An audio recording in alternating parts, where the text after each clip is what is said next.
says that du zeichnest den Anruf auf. Ah, yeah. Okay, cool. That's right. You can speak German. I'm German, yeah. Oh, crazy. Okay, did not know. Okay, cool. Yeah. Okay, so we're officially recording now. Live. Okay, so let's see. I did prepare some things here. Okay, cool. So my first question, actually, and I know you already talked to me about this, but it was funny because I was in Helsinki last weekend for a longboarding event, and I find it's always like this thing where when a bunch of longboarders get together, it's like, of course, some people know each other and they have their groups, but you start to recognize people from Instagram, right? But you don't know their real names. It's all like, oh, I think that's, whatever. That's, I don't know. Like, but you just know the Instagram names. So tell me again the story about Terri The Elf and how that came to. Okay, that's actually a fairly short story. It's just, first of all, I'm a huge Lord of the Rings fan. Like, everyone that knows me, it's like not a secret. I'm really, really crazy for it. And I don't know, just like also sometimes people started calling me Elf, which I don't know exactly why. Maybe because I love Lord of the Rings, so maybe this is how it came. And then, I don't know, it just became my Instagram handle, so that's I think already the story behind it. And I mean, is it safe to assume that your favorite character from Lord of the Rings then Legolas? No, actually not at all. No. Okay. Completely wrong. Actually, I started disliking him in The Hobbit because, like, in Lord of the Rings he was amazing, but in The Hobbit he was kind of ridiculous, like not very nice. I don't know whether you watched them, but no, Legolas is not my favorite character. Okay, then favorite Tolkien character, who would that be? So from Lord of the Rings, it would be Eomer, I think. It's he's actually only a side character, and he's from the Knights of Orhan, like the horse. Yes. He's like the leading knight of the horsemen from Orhan. I remember them. Yeah, and his sister is like the blonde girl that killed the Nazgul in the third part. That scene, don't remember, but it's been a while. Never mind. Anyways, he's my favorite character. Very cool, very cool. Lord of the Rings. Yeah, I think I was telling you, yeah, it's been a while since I've seen any of them, actually. But my last and my strongest memory about it was this video game that I was telling you about, where the battle, the Helm's Deep battle. See, I remember the name now. Yeah. Where you had to throw down the letters and you didn't do it? Yeah, I didn't. Yeah, it was embarrassing. It's traumatized me. Cool. Yeah, I mean, one of the things I also would love to like learn about you and kind of like your background, like Tel Aviv. I've never been to Israel. Like, tell me, like, what's one thing you really love about Tel Aviv and one thing that you like hate about it, if anything. Yeah. There's so many. One thing that I really love. Let me think for a second. I think, especially growing up in Germany and living like in Germany for most of my part, I think it must be the how do you say it in English? Spontanität?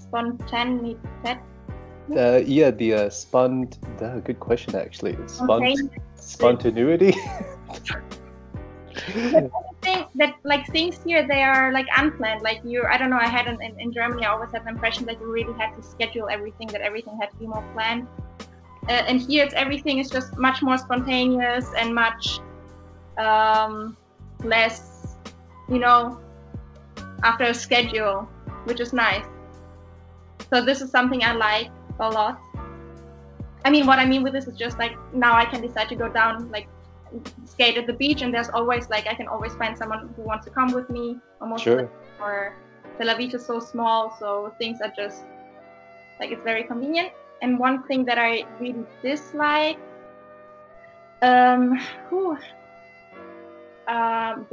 high prices, maybe. It's like super expensive living here. Or maybe, no, the mentality of the people sometimes. Like, it can be really rough as a European living here. It's because people are very extreme in both ways. They're extremely rude sometimes, and they're extremely polite in the same way. So sometimes you need a thick skin if you want to live here. So. How long have you actually I had no idea you were German, actually. so how long have you been in Tel Aviv? For 4 years now. 4 years. Okay. Yeah. Cool. Yeah. Where's your home here in Germany? I used to live close to Frankfurt. Okay. Yeah, that's where I grew up, basically in a small town next to Frankfurt, like half an hour away. Was it Darmstadt? No, it's Bad Nauheim. Okay, I don't know that. Friedberg or Gießen, like in this area of Germany. Okay. Yeah. 4 years. Wow. Yeah, that's about the same amount of time that I've been in Germany, basically. So yeah, I know a little bit of what it's like to be in a completely different culture and have to, find these things that you like, and also the things that kind of bother you sometimes. Yeah. Where did you come from? So I grew up around Chicago. So I was there until 2002, and then I ended up in Germany randomly in August of 2014 because I got a job offer. So I moved. As what? So I've been working in marketing for a while, actually, almost 10 years actually, as a marketing consultant. And I just these guys, this recruiter found me on LinkedIn, and she was like, "Oh, we want to talk to you about a job." And I was like, "Okay." And then 3 weeks later, I got the job offer and was like, "Oh, I guess I'm moving to Germany." So. That's crazy. And your family? Sorry? And your family? They're still in the States? Yeah, they're all still in the States. It's my dad lives in Las Vegas, and then my sister lives in New York. Yeah, so we're all over the place. Sounds like it. Wow. Yeah, but 4 years in Tel Aviv. Why'd you move there, actually? Just tired of Germany, or? Maybe at that point of time I was a bit tired of Germany. Now I must say that I do miss it. But it was more of I don't know. I think it was just like a gut feeling, because after I finished like high school, my Abitur in Germany, I had 1 year time until my further education started, like how do you say it, like an Ausbildung, associate degree, or vocational training, also in marketing, by the way. Oh, so I cool. had 1 year time, and my mom basically just offered me like, "Hey, why don't you go to Israel? I mean, we're Jewish, so maybe I should see the country." And there's like basically programs where you can go as a volunteer and work and live in a kibbutz. I don't know whether you know what a kibbutz is. Nah. Basically, it's like they're all over the countries. It's like basically little, not like communes. Do you say communes? Yeah. Based on, it's actually communism, kind of. It's like based on communism. So everyone living there, everyone works, and there's a huge dining hall. Everyone goes to eat together, and it's like you work and you get your accommodation, you get your food, and like based on the old, like really old-fashioned way. But by now, it's like it's actually not very interesting. Anyway, so they're like, sorry that I mentioned that. So it's like a little kibbutz, and they have like farms. They're like self-contained. So yeah, they have farms. So I worked for 4 months. I worked on a goat farm. I was milking goats every morning at 5:30 for a few months. And then the rest of the day, we would go and explore the desert. We would, I don't know, just have such a good time. And it was just like a gut feeling that when I came back to Germany, I started my degree, that I couldn't stop thinking about Israel the whole time, because I felt so good and so at home here. And I don't know, the more time passed, the more like I had this thought that maybe I could move here one day. And then I did. Very well. Nice. No, that's good. I mean, if you get these gut feelings about things, like, I think more people should actually do that. Just like jump and see what happens. So good for you. Yeah. It's not really easy sometimes. Like, it's actually really hard sometimes, or most of the time, but it's nice. So, speaking of like other things that we do, I think that's something also really funny about the longboarding scene, because we meet people and it's immediately like kind of this connection. The community is really great and stuff, but when you think about it, like, we know each other as longboarders, but a lot of times we actually have no idea like what we like actually do. So you said you're still studying in Israel and also working right now, yeah? Yeah. Cool. How's that experience been as a whole to study and work there? Oh my gosh, to be honest, it's insane. Because like as I told you already, I have like my first degree in Germany, but it's not a bachelor, like a different kind of degree. And I've been working in like marketing agencies ever since. But now I decided to get a bachelor's degree. So last year in October, I started studying. It's liberal arts with a major in psychology.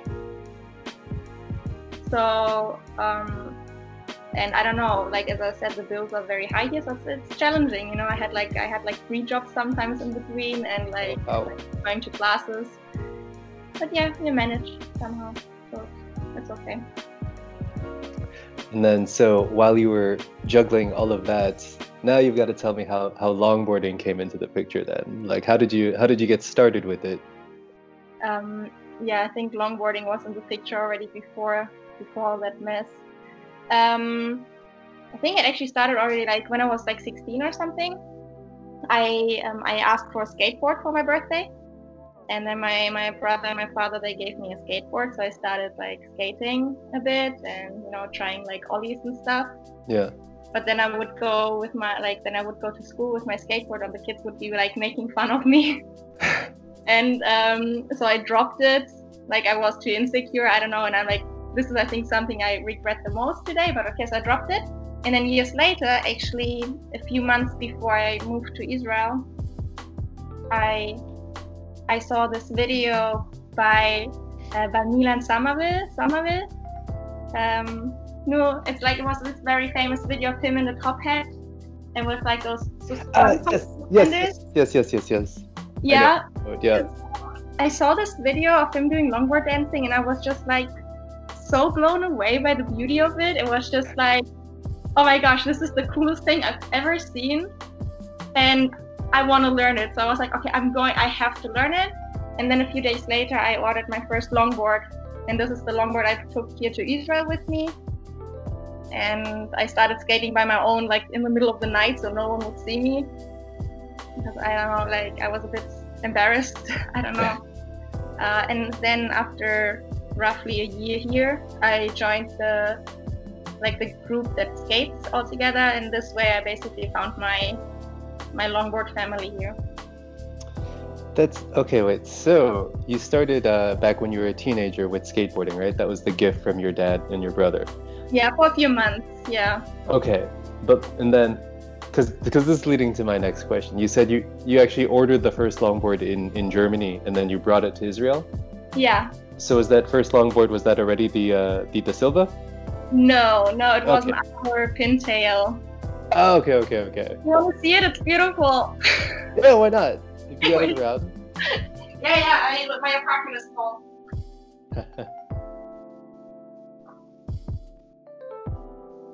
So this was my very first longboard. Oh yeah. Beautiful. I think I just bought it because I love the graphics, but it turns out to be a good board. Like not the best for dancing, but for the start it was great. So yeah. Yeah, you're still cruising with it every now and then for nostalgia? I started now again. I abandoned it for like a year or something, and now I took it out again, and I'm just like, wow, this board is amazing. It's just like, I love it. It's a really good cruiser.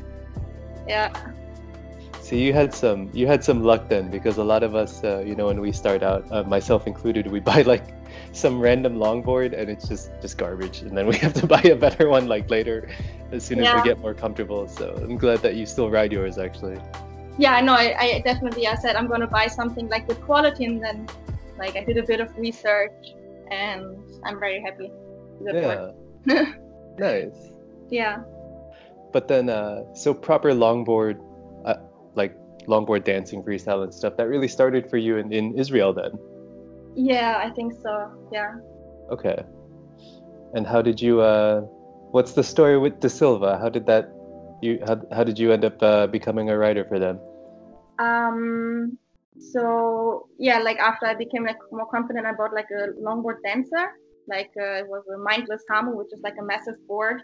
Yeah. And I started doing like steps on this, and I guess at the beginning I improved fairly quickly, and in Israel, we're a small community. It's not like many riders. So I guess, and Ben and Alon, like the guys from Dasilva, they're also like part of our sessions and they know everyone. And one day, just I don't know, like I think now it was a bit over a year ago. It was in May last year. They messaged me and asked me whether I would like to, like, that they see me progressing and becoming better, and they would like me to become like part of their family. And I was like, okay, that's like amazing. You know, it's just like to get news like this. It's just like very, very cool. And yeah, and then I got my first hugs. Nice. So it was the pintail, the arbor pintail, and then there was the one in the middle, and now. Yeah, right. The first dancer, and now you're on the Dasilva. Yes, pretty much. Nice. And what does it mean to like this is something I've also wondered. I mean, I'm sure it's different from brand to brand, but what do you have to actually do as a like a team rider for them? I think like team riders can have like different functions. There's like, you know, those that are really amazing riders, and they obviously like, I think creating social media content is like something that everyone kind of has to do. Yeah. But I think in my case, like I'm not like that, but I'm not crazy good, you know. I'm a very slow learner, I feel. So I think you also have like a community value. So like here in Israel, like I think for me it's also important to also start like try to grow the community, or like give my best to maybe teach people or get them in, you know, because many people at the beginning are a bit shy or don't feel comfortable, especially when it's like a smaller group of people. And I don't know, organizing events, making everyone, you know, keeping the family together, and maybe growing, like helping to grow the family and spread like the stoke about longboarding. So, very cool.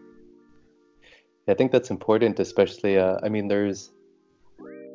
longboarding is one of those things where I feel like the barrier to longboarding is actually quite big, right? Because if you have never been on a longboard and you don't even know how to push, you know, first you've got this giant cost where if you want to start, it's easily 350 euros for your first setup.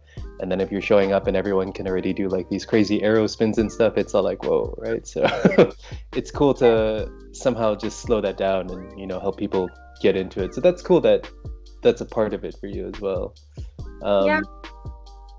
Are there, I mean, how is the scene? You said it's small, but is it growing? A lot of people showing up to the sessions that you're posting and stuff?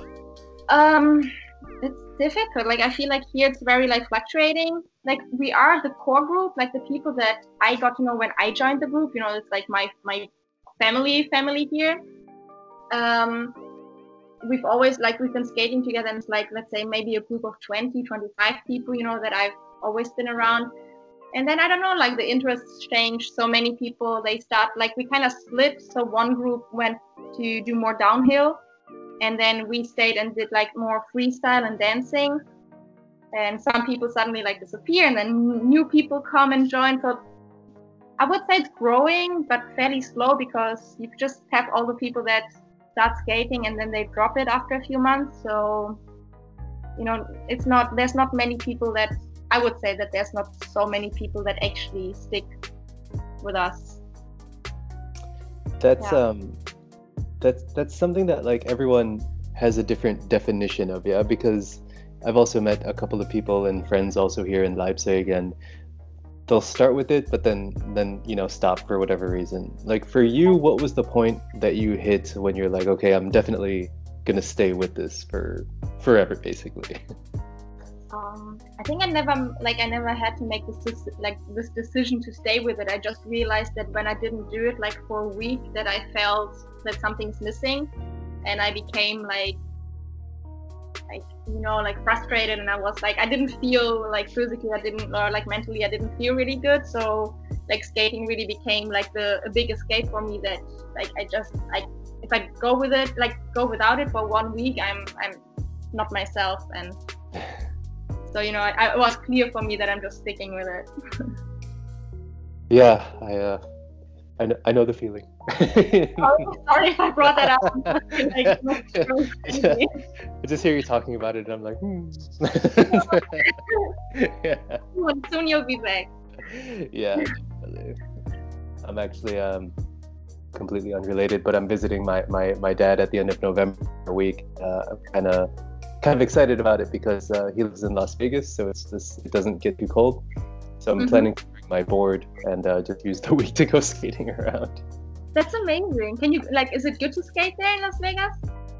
To be honest, I've no idea. I don't because the thing is, usually when I do visit, it's actually in the summer, and it's like it's crazy. It's like 45 degrees at least every day, and the sun is up so long. It's really impossible to skate in this. Like, you'll just die. So I've never even thought about bringing my board with me. This is the first time in a while I've been there in the colder months. So definitely gonna bring it along and just let's see. I'll just let you know how the longboard dancing scene is there. It'll probably just be me. So. I guess maybe a lot of junkies and addicted people to gaming. I don't know. Yeah, I'll make a video. Cool. It's gonna be nice. Yeah. So what's there's been so many cool experiences I've had that longboarding's brought into my life. But for you, so far, what's been really the most awesome moment or experience? It could be whatever, if it was a trip or whatever. If there's one thing that you would say to everyone, this is how longboard dancing changed my life, what is that for you? I guess maybe this year's So You Can Longboard Dance.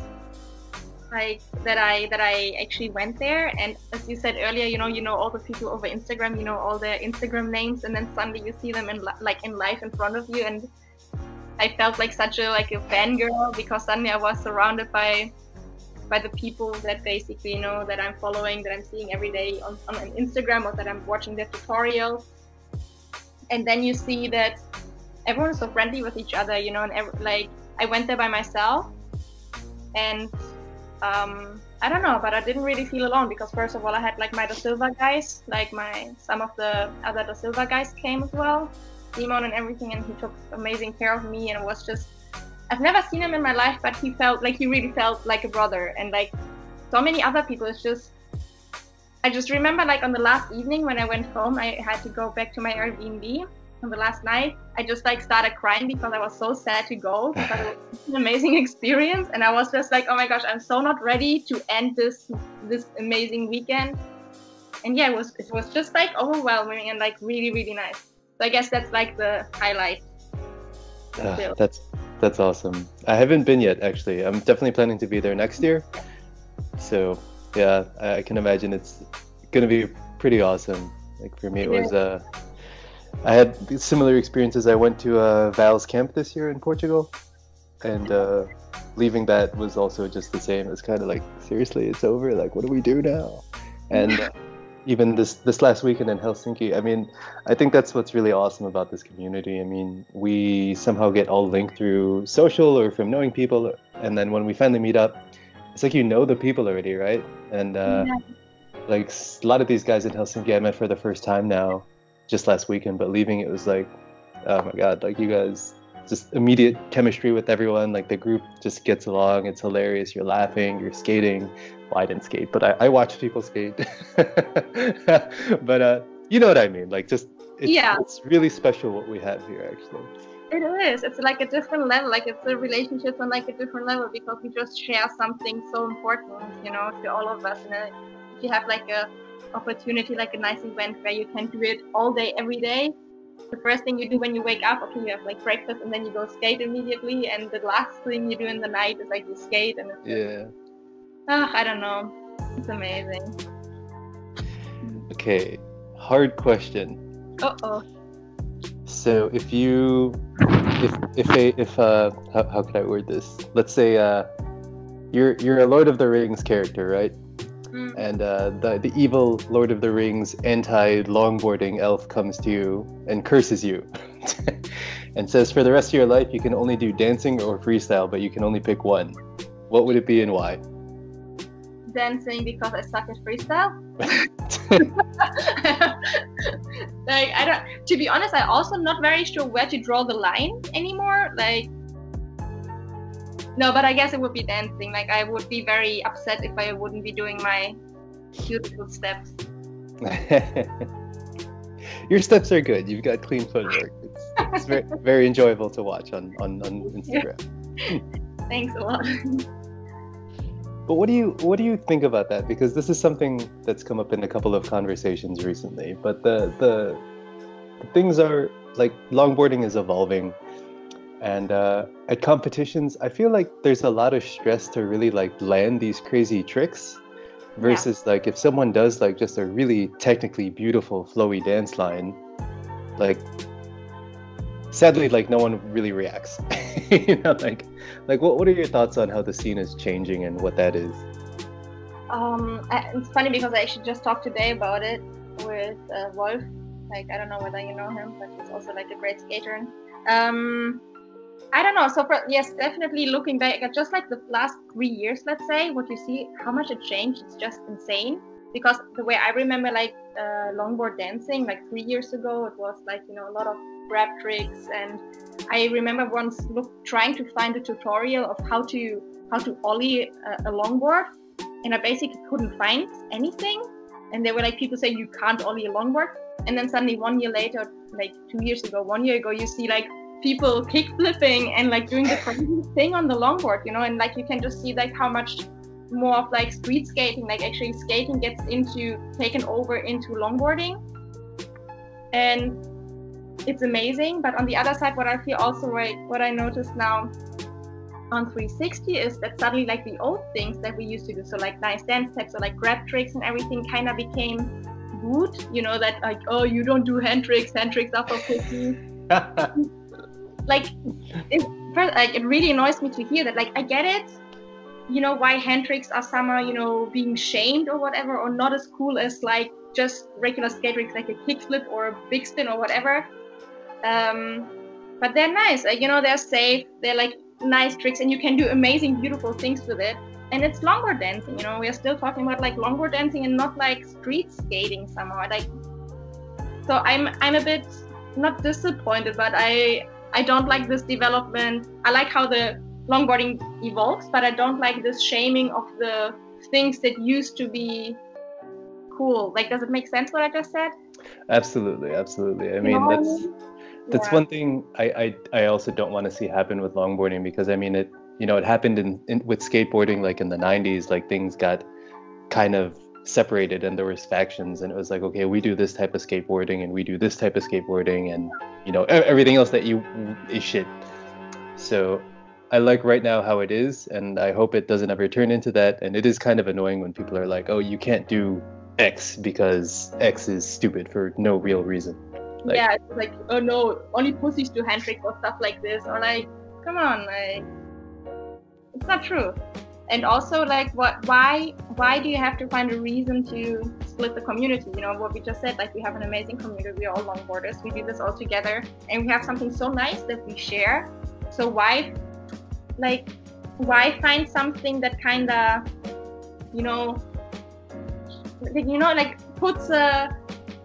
put a thing between us? How do you say it? Just some kind of weird barrier or area, yeah. I don't know. So I also hope it's not gonna become like a big deal. But you hear people more and more talking about it, or like, more than 2 steps on the ground and everything. But fair enough. But everything in relation, I would say. Well, that's good to hear. I think we need more riders with exactly that mentality, especially in the more experienced sector that can be like, it's just about the flow, making something beautiful, hand trick, freestyle dancing, whatever, as long as it makes you feel good and you're in a good rhythm, that's the main thing. Yeah. And I mean, in the end, like, the judges have their table or whatever based on what they judge and give points, so that's all fine. Cool. Well, I've almost eaten up about half an hour of your time here, so I think I'll give you one more question and then we'll wrap up, because I've also still got to type all this stuff. Oh my God, I'm so sorry, I'm talking so much. No, it's perfectly fine. But yeah, one question I like to ask a lot of people in these things is, so imagine that right now I'm a new longboarder, no idea, I've just bought my first longboard, and I come up to you and I say, Terry, like, what's the one best piece of advice you can give me as a new longboarder? Like what is that for you actually? Like what would you tell people? What I usually tell people is when they just started skating is like just take your board everywhere you go, and you skate from now on. You skate everywhere you go, because let's say like the first few weeks of skating, or like even first few months of skating, can be a bit like ungrateful, you know, like because you're just doing the sport and you're like pushing and you're pushing and it's difficult. But during all this time, like I don't know, soon when you reach the moment when you feel comfortable and confident and you're like standing on one leg on your board, you know, I mean, you can brake, you can really enjoy cruising. I think that's like that's like the start of when good things happen. So I just keep saying everyone, like, just, you know, keep practicing and skate a lot. Take it everywhere you go. Solid tip. Yeah, pretty basic, but it makes sense. I mean, you can't start doing the cool stuff until you feel 100% confident just standing on that thing and moving. So yeah, like it's a good way if to your do it. board becomes your vehicle, it's like, you know, it's just your best friend in some way. Yeah. Cool. All right, so I guess that's the official interview end. I'm going to turn off the recording now. But